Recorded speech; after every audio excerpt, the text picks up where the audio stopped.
Je revendique l'immaturité et l'inexpérience politique. Pour être qui ministre, qui Premier ministre, qui Président de la République, il faut être député, il faut se faire élire député. Mais ça, c'est le cursus honorum d'un ancien temps.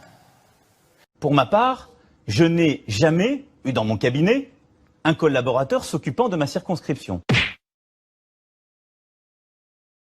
Le libéralisme politique et économique est une valeur de gauche. Moi, je suis socialiste et je l'assume. L'honnêteté m'oblige à vous dire que je ne suis pas socialiste. Pour ma part, je suis de gauche. Alors à l'époque, j'étais pas de gauche. Vous n'avez plus rien à voir avec le Parti socialiste. Mais je ne suis pas au Parti socialiste. C'est un mouvement politique qui ne sera pas à droite, qui ne sera pas à gauche. Monsieur Macron, vous nous dites « je ne suis ni de droite ni de gauche ». Je n'ai pas dit ça ainsi. Non. Mais je suis désolé de vous dire, on se fout des programmes. Ce qui importe, c'est la vision. Il n'y a d'ailleurs pas une culture française. Parce que moi, l'art français, je ne l'ai jamais vu. Et on est tous des enracinés. Et donc, parce que nous sommes des enracinés, il y a des arbres à côté de nous, il y a des rivières, il y a des poissons, il y a des frères et des sœurs. Je pense qu'il y a toujours une part de transcendance dans la politique. Je l'évoquais. Il y a les deux. Mais vous n'êtes pas un illuminé. Non, je vous rassure. Mais pas Raël. Non. L'argent ne se mange pas. Il ne se mange pas, je confirme. Il ne se respire pas. Mais vous n'êtes pas un illuminé. Lorsque tout semble triste, lorsque tout parfois semble perdu ou morose, il faut penser printemps. Penser printemps, mes amis, c'est réconcilier l'ambition et le réel. Mais penser printemps, ça ne veut pas dire non plus que sans avoir semé, on pourrait déjà promettre la moisson à tout à chacun. S'il fait 2 ans VTC, c'est mieux pour trouver un CDI que s'il est 2 ans à toucher le RSA dans son quartier. Allez, à Stein, expliquer aux jeunes qui font chauffeur Uber, de manière volontaire, qu'il faut mieux aller tenir les murs ou dealer. Il était sain dans un pays qu'en effet des jeunes aient cette ambition de pouvoir devenir milliardaires. L'entreprise, c'est le lieu où précisément des jeunes Françaises et des jeunes Français vont devenir autre chose que ce qu'ils sont, vont pouvoir se réaliser.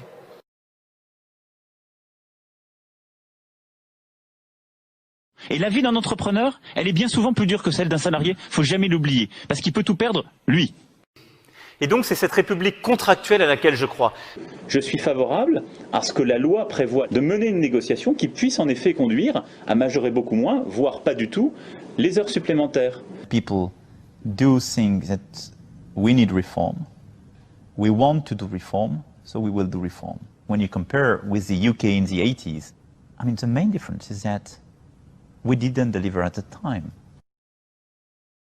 Les pauvres qui ne peuvent pas voyager, voyageront plus facilement. Oui.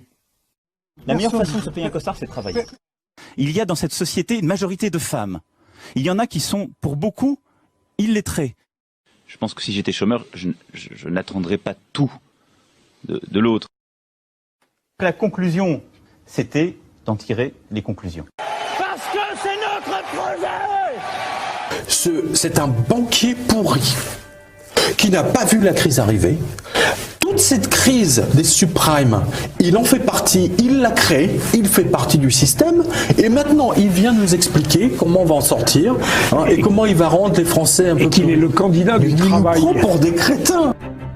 À la fin décembre dernier, M. Patrick Buisson, qui était proche de Sarkozy, expliquait à qui voulait l'entendre qu'on allait voir ce que l'on allait voir, que M. Fillon allait s'effondrer et que l'on aurait un deuxième tour entre Mme Le Pen et M. Macron afin d'élire M. Macron. Voilà la façon dont raisonne l'oligarchie qui a décidé de mettre un pantin à la tête de l'État en France, quelqu'un qui a 39 ans, dont le passage à Bercy a été une catastrophe, on n'en parle pas assez, qui fait des réunions qui sont des chefs-d'œuvre d'escroquerie.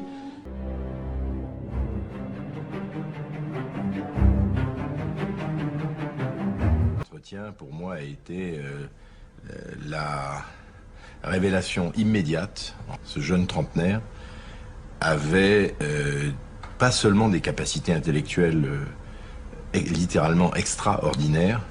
Je lui ai dit, écoute, ne cherche pas plus loin, considère que tu es fait associé dans cette maison. Ça, on apprend vraiment l'art de la négociation. On est amené aussi beaucoup, et ça c'est, j'allais dire heureusement ou malheureusement, utile en politique, communiquer, c'est-à-dire à raconter une histoire. Donc on y apprend d'une certaine façon aussi des techniques pas de manipulation de l'opinion, mais un petit peu.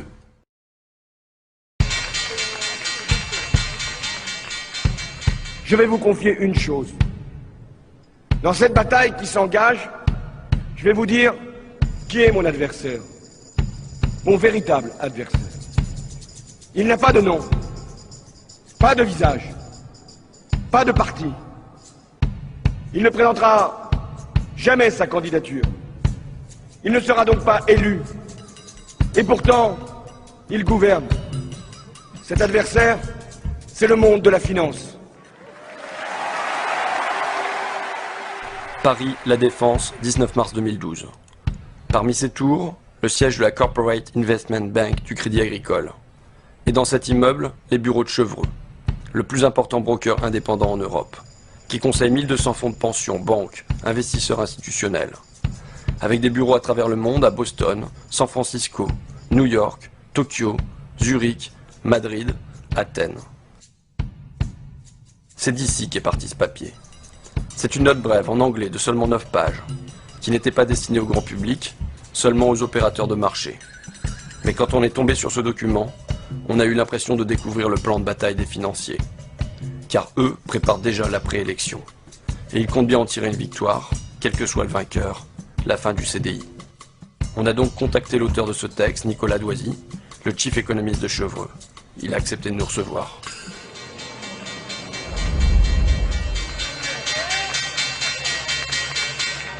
François Hollande va devoir déplaire soit au marché financier, soit à ses électeurs, puisqu'il est certain de ne pas parvenir à réconcilier les deux. Déjà, on a des investisseurs anglo-saxons qui s'étonnent du faible détail qu'on puisse avoir quand on reçoit des candidats dans leur programme. En fait, les candidats n'ont pas de programme, pour le faire simple. Les investisseurs anglo-saxons que je rencontre me demandent souvent, mais où est le programme? Et je leur dis, mais il n'y en a pas, et pour cause, c'est un jeu tactique pour l'instant. Le programme, on saura une fois l'élection finie. Et en fait, on le connaît déjà. Il sera imposé par l'appartenance à la zone euro. C'est ça le point important. C'est que le conflit d'objectifs que va avoir François Hollande, c'est rester dans la zone euro versus satisfaire les demandes de son électorat naturel. Les deux ne sont plus compatibles maintenant. On le voit depuis la crise grecque. Il sait qu'il sera pris à terme à un moment entre la pression de ses électeurs et la pression des marchés.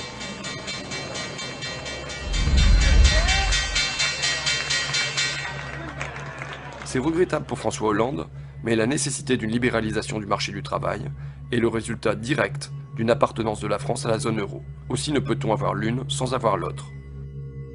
Vous vous dites non seulement François Hollande ne va pas tenir ses promesses électorales, mais en plus, c'est lui qui va devoir flexibiliser le marché du travail. C'est lui qui doit remettre en cause ce que vous appelez the famous CDI, le fameux CDI, contrat à durée indéterminée. Qui que soit le prochain président de la République française, c'est un travail qu'il va devoir faire, parce que tout simplement la pression des pairs dans la zone euro, la pression des pairs, c'est-à-dire de l'Italie, de l'Allemagne, de tous les autres pays, quand vous regardez bien, l'Allemagne, au milieu des années 2000, a fait ce genre de réformes. L'Italie et l'Espagne sont obligés de les faire aujourd'hui, la Grèce aussi. Quoi la France pourrait-elle s'en dispenser? Ça revient finalement à réduire substantiellement le nombre de garanties dont bénéficient jusqu'à présent les titulaires de CDI notamment,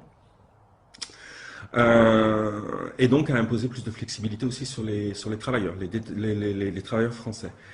Juste une question qui me vient comme ça. Vous êtes en CDI ou vous n'êtes pas en CDI, monsieur Doisy? Je suis en CDI, bien évidemment. Voilà.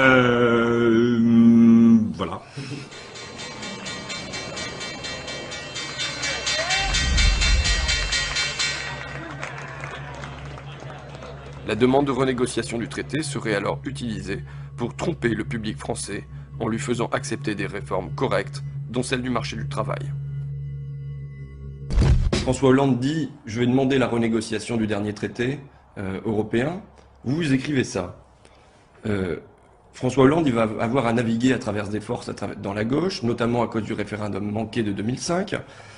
Et dans cette perspective, vous écrivez « Dans cette perspective, il serait politiquement intelligent que ses pairs de l'eurozone, donc ses partenaires allemands, belges, italiens, ainsi de suite, permettent à François Hollande de prétendre qu'il leur a arraché quelques concessions, même si c'est faux en réalité. La demande de renégociation du traité serait alors utilisé pour tromper le public français, pour rouler, j'ai lu to trick, rouler, tromper, pour tromper le public français, en lui faisant accepter des réformes convenables, dont celle du marché du travail. Alors, avant d'entrer dans le fond du sujet, je voudrais préciser un point. Les gens de marché s'expriment de façon très directe. Donc, le vocabulaire que j'ai pu choisir dans la citation que vous venez de lire paraîtra peut-être excessif à beaucoup de vos auditeurs. Maintenant, c'est vrai que voilà, on s'embarrasse pas dans les marchés, on va pas s'embarrasser de finasserie, on va aller directement au point. Donc, de rouler les électeurs français, c'est peut-être un mot quand même excessif. L'idée, c'est de dire, ce sera une concession en quelque sorte de façade qui aurait été faite à François Hollande et au peuple français entre guillemets, de façon à ce que tout le monde constate qu'à la fin des fins, il les faut bien les autres réformes, les fameuses réformes structurelles que tout le monde, dont personne ne va entendre. Ce que vous dites, c'est, admettons, il y a un sommet à Bruxelles, François Hollande, il demande une partie sur la croissance, les autres Européens, ils vont faire comme si, bon, bah d'accord, allez, on t'accorde ça, il rentre ici en France en disant, regardez ce que j'ai obtenu, et du coup, il peut dire derrière, ben, en échange, nous, on va libéraliser notre marché du travail. Et vous avez parfaitement compris le sens de mon propos, c'est exactement ça. C'est vraiment une petite mise en scène, c'est un petit théâtre. Alors, il ne faut pas avoir l'impression que je fais de la théorie du complot là, et qu'on manipule tout le monde. Le script est un peu écrit. Si on est malin, on s'écartera pas trop du script. Et de cette façon-là, on arrive peut-être à faire passer la pilule de façon un peu plus simple que ça n'avait été le cas au début des années 80. On s'évitera peut-être finalement d'être un peu ridiculisé comme on l'avait été à l'époque.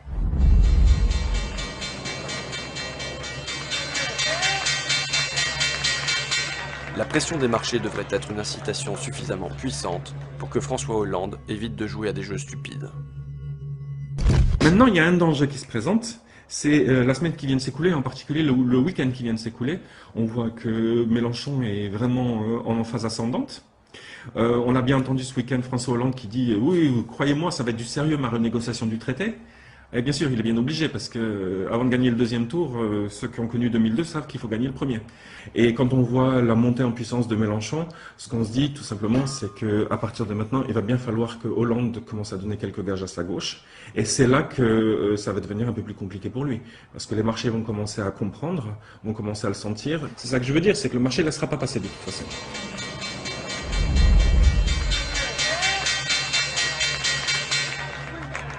Alors, je faisais un récapitulatif.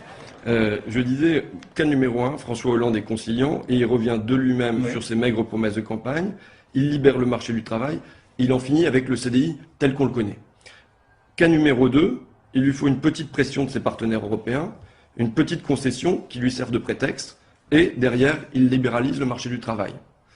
Cas numéro 3, le pire, mais pas le plus probable, vous nous dites, il refuse de se plier à ce programme, à cette injonction, et alors les marchés vont le punir, le rappeler sérieusement à l'ordre. C'est bien ça? Oui. Donc là, jusque-là, dans les trois cas, c'est toujours les marchés. Quand vous dites soit les électeurs, soit les marchés seront déçus, dans les trois cas, c'est toujours les électeurs qui seront déçus et les marchés qui gagnent. Oui, ben, regardez la Grèce, regardez l'Espagne, regardez l'Italie, regardez tout ce qui se passe en Europe depuis 2010. On a bien vu que de toute façon, à la fin, c'est le marché qui l'emporte. Je ne suis pas en train de dire que le marché a nécessairement raison, et, au sens moral du terme, en tout cas, il aura raison factuellement, puisqu'il s'imposera, ça c'est clair. Donc c'est de ce point de vue-là que je le dis, oui, en effet. Vous avez raison, les électeurs risquent d'être plus perdants que les marchés. Je ne sais pas où vous m'emmenez en fait. Je propose un quatrième cas.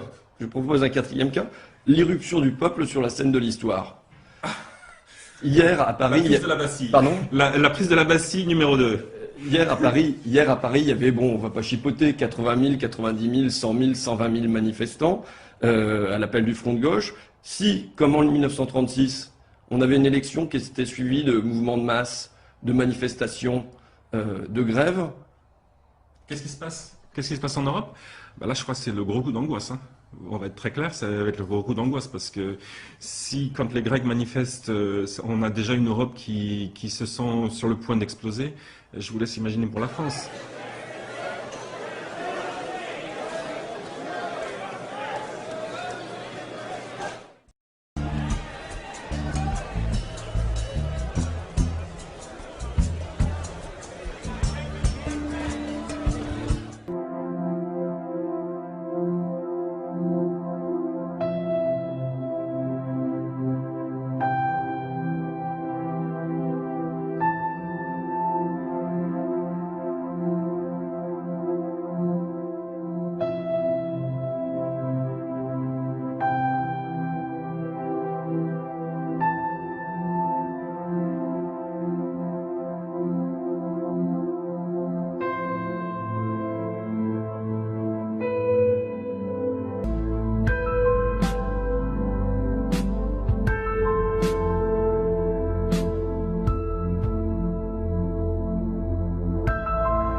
négative. Cet entretien, pour moi, a été la révélation immédiate. Ce jeune trentenaire avait pas seulement des capacités intellectuelles littéralement extraordinaires. Je lui ai dit, écoute, ne cherche pas plus loin, considère que tu es fait associé dans cette maison. Ça, on apprend vraiment l'art de la négociation. On est amené aussi beaucoup, et ça c'est, j'allais dire heureusement ou malheureusement, utile en politique, communiquer, c'est-à-dire à raconter une histoire. Donc on y apprend d'une certaine façon aussi des techniques pas de manipulation de l'opinion, mais un petit peu.